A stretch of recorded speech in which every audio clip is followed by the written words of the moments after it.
Hi everyone, welcome to Stefan Eats. In this video, we are gonna try some epic Uzbek food. This spot is the only place that serves Uzbek food in all of Vancouver, and we've been invited to try their most popular dishes. But that's not quite enough. Afterwards, we're gonna try a new spot dishing out some very unique pies. I'm talking about pizza, of course, and especially a Filipino pizza I've had my eyes on. And at the end, we are also going to try probably the most extravagant birria I've ever had in the city. So buckle up, saddle up if you're on a horse, and let's get going. Let's eat some delicious food. Of course, first stop, just talked about it, Uzbek food.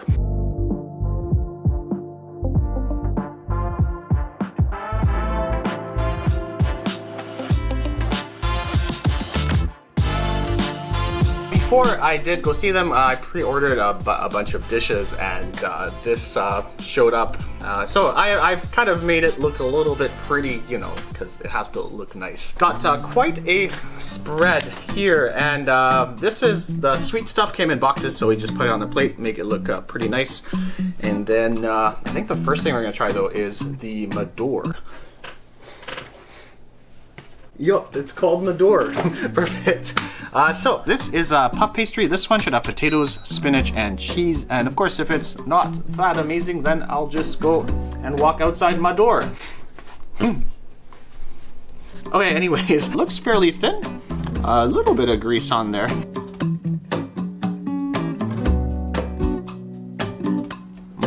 Oh, there's some dough too. Pastry's pretty thick, fairly doughy, and the interior really just tastes like almost exactly like spanakopita. It is fairly greasy, but yeah, you do definitely get the dill, and I guess it's been pressed really into the dough. I think I will still give it a little love dip. I have no idea if that's what you're supposed to do, but I'm very happy I did it. Next is the manti. Now this should be, I think it's beef, is it? Yes, it is. Diced beef. If this is really deliciously good, then I might need to call 911 and we'll get the Royal Manti Police over here. Sorry, man, this video is gonna be great. I love this. Okay, so this is full of diced beef. This is very similar to a lot of dumplings around the region. Really, really huge. I'm gonna take a bite first just by itself. I should have grabbed the plate for myself, but you know what? YOLO, let's go. And if the juices kind of fall into this noodle dish, then that's probably a good thing anyways. Oh. Chunky. That's really different than what I was expecting. It's fairly coarse, so the chop is way bigger than other dumplings, so you're getting just full-fledged bites of meat. Lots of onion flavor. The onion adds a little bit of sweetness. This might be way too much chili, but I do not care.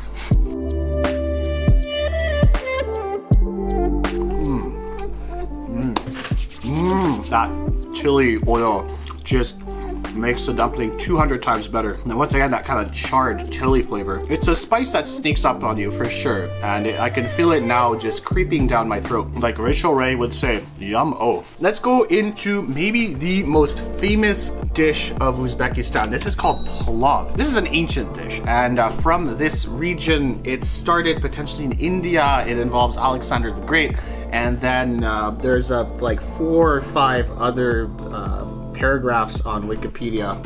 I'll get to it eventually. Maybe you maybe you look it up. I don't have time. This food is getting cold. Okay, so anyways, pulav. So many variations of the dish in that whole region. I've seen this dish in all of the kind of Stan countries, Afghanistan as well. It's made it all the way. That's kind of similar to biryani, except less spices. This one is with beef. What really makes this special are the extra carrots. So that is really one of the unique characteristics of pulav are the raisins and then the carrots in there. Just super simple. Definitely some sweetness from the raisins, and then the carrot adds an extra sweetness as well. I was expecting the beef to be a little bit tough, but actually, even though it's very lean, it's a lean cut that they put in there, it really is pretty tender. This is called lagman. So they give you the noodles, and then you have this kind of beef stew as well on the side.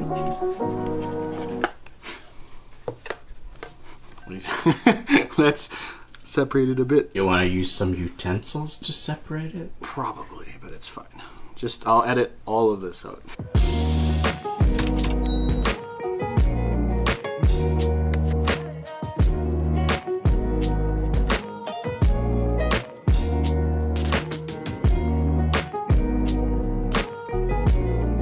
Noodles, fairly chewy. It's fairly simple. Just lots of hearty vegetables. Once again, the beef very nice and tender. It has almost like that kind of sweet and sour elements to it. You can taste that it's almost there.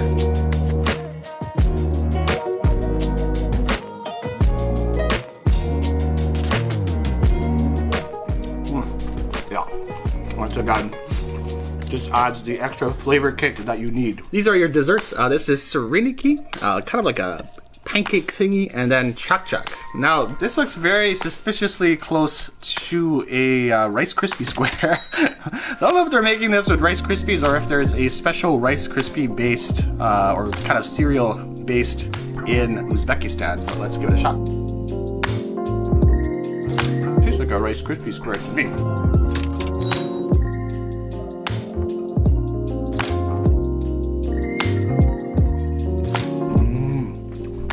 Okay, it's like fresh cottage cheese inside. It has like a lemony taste, and then I think they have given you the strawberry jam on the side. I think my favorite thing here, for sure, the manti, and then these pancake guys. We're gonna eat a little bit more of this, but we want to save a little bit of space because there's a new pizza spot in town, and they're doing things a little bit differently.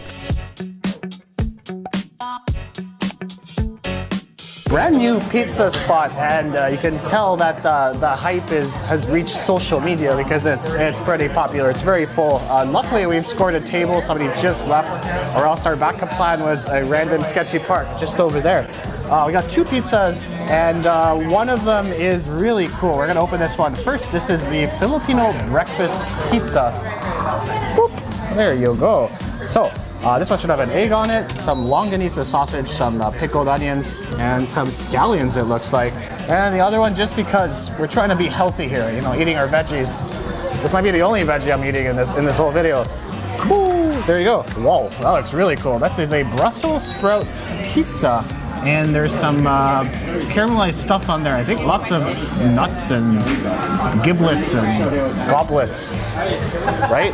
Giblets and goblets. Love that on my pizza. This one opened a couple months ago, and I, like many of these people, probably have seen it on social media. It's making some big waves. They also make their pizza from sourdough. Didn't get utensils, so I don't know how I'm gonna break this egg. Maybe I'll break this egg with an onion. Next, I will say they're like. Wow, this might be a break it like this. Oh yeah, let's do that. Okay, let's break the egg. Oh, there you go. Man. It almost looks like a botanical garden, but on a piece of crust. Oh, and you know what? I'm gonna steal. There's too much longanisa on this one, so I'm gonna put it right here.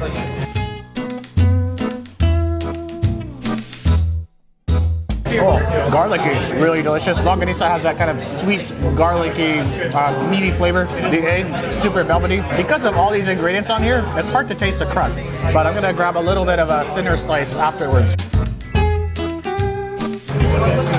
I mean, honestly, with all that kind of gooey, like all those gooey toppings, the crust holds its own. It's not soggy at all. And it has a bit of a char on there. Yeah. Honeycomb.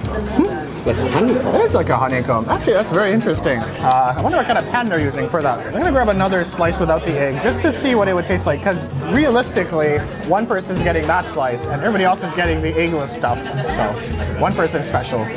The rest of you, you're definitely not getting the egg slice. There's definitely some extra sweetness from there. The cheese, it's almost like a curdled cheese. The mozzarella is kind of just mixed in with some kind of sweet sauce. This one I actually might be a bit more excited about. This one looks very healthy, and there's some nuts for some extra protein and vitamins and antacids.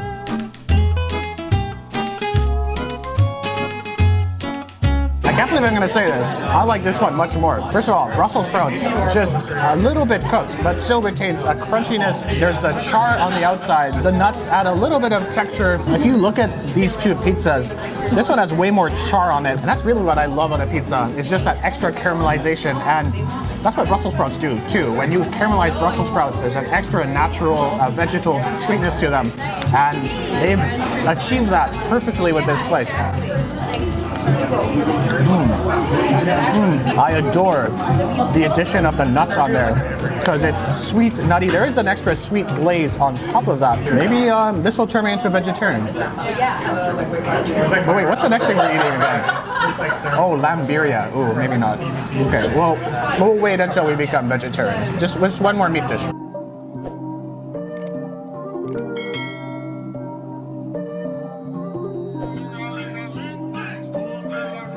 El gato gab gab. El gato means cat. Gab gab means I don't know. Anyways, a new Mexican bar opened about a month ago. We're not hungry at all, but we ordered food. So we'll see how that goes. The food looks really unique. I think these are the same people also who opened Published, which is a very, very renowned restaurant. This is kind of like a cocktail bar with food on the side. This cocktail is called... That's the food menu. I've done that 3 times already. Stop melling around with some liqueur, some rum, coconut, cantaloupe, and a tarragon sorbet. And that's what it looks like. Let's get crunk. Or maybe not really, because this is 16 bucks. And the birria is $45. Let's get mildly crunk on one cocktail. Oh man, okay. It's expensive, but that's pretty addicting. That might be top 5 cocktails I've had this year. Maybe top 2. I don't have that many cocktails because they're so freaking expensive. First appetizer, flautas. Now flautas are kind of just rolled up and deep fried masa dough, I think. This one's cool because it's stuffed with Dungeness crab. Apparently there's a tabico salsa. I think tabico is those like super small fish eggs. $15 Dungeness crab. Normally that means you're not getting that much Dungeness crab. But I'm willing to hopefully be pleasantly surprised. It is very nicely presented. There's some kind of fresh looking green salsa at the bottom.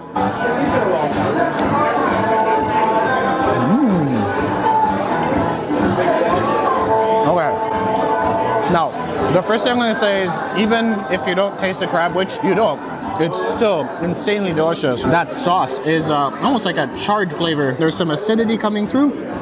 Lots of corn inside, so you get the kind of whole corn niblets. What I really like too is the flauta is extra crunchy, so a very crunchy exterior, a little bit soft inside, the pops of the corn kernels, and then that sauce is ridiculously delicious. I'm gonna dip it a little bit more into this kind of green salsa there. Wow.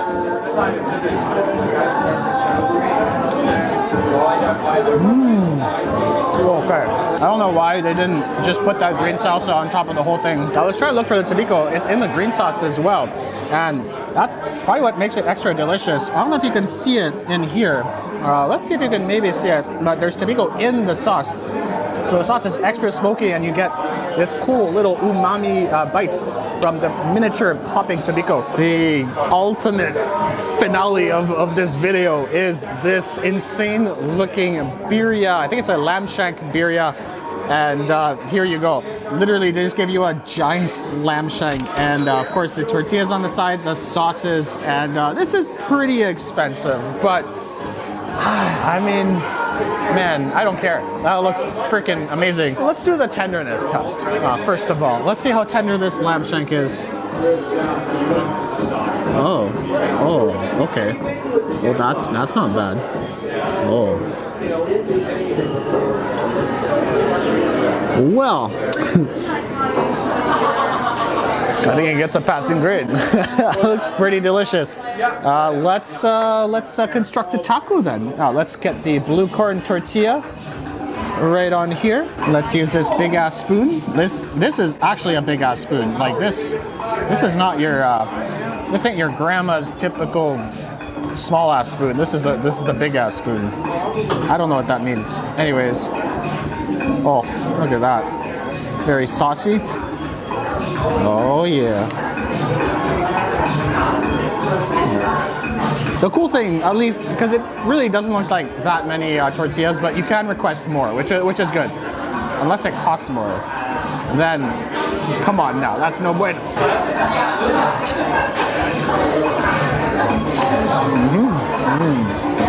Oh, I thought originally it was a bit too salty when I tasted that consomme, but it really mellows down right away. And then you get the tenderness of the lamb. The sauces are pretty delicious. I will say they're not super spicy though, so I'm gonna add a little bit more. And this one's intriguing me now. This should be an arbol sauce, so you should get a bit more smokiness. When in your life have you seen a 5-pronged fork? What the heck is this? Bro, what is it, from Mars? It's so big too. That's pretty sick. Okay, look at a little bit more meats. Oh, look at that. We got to get some more consomme. Oh yeah. The best part is when you get a little bit of fat from the lamb. I will say, the consomme by itself is very salty, so I wouldn't add too much of it. But as soon as you balance it with all the other sauces and the pickled veggies and stuff, it does work really well all together.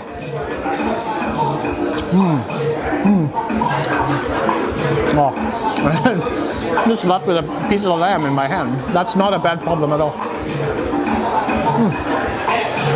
Overall, it's just indulgent, and it's a really cool sharing dish, and it's something I would come here again for, and it's a fun dish for sure. And this whole restaurant is also just super fun, very casual slash fancy, but it's a fun place, and the food is really delicious. The sauces are well done, and the drinks are also just extra special. I think the last thing I want to say is lamb birria. Finally, I mean, you see so many beef birrias everywhere, and the lamb birria really doesn't get that much of a spotlight in North America. It's nice to really kind of put a focus on the lamb version, and yeah, so big shout out to the group over here for even attempting this dish. It's cool. That will be it for our epic Vancouver daytime food journey. I hope you did enjoy this video. If you do enjoy what we're doing, don't forget to hit the subscribe button, hit the like button, hit the bell icon so we can notify you of future videos, and of course, hit us up with those comments.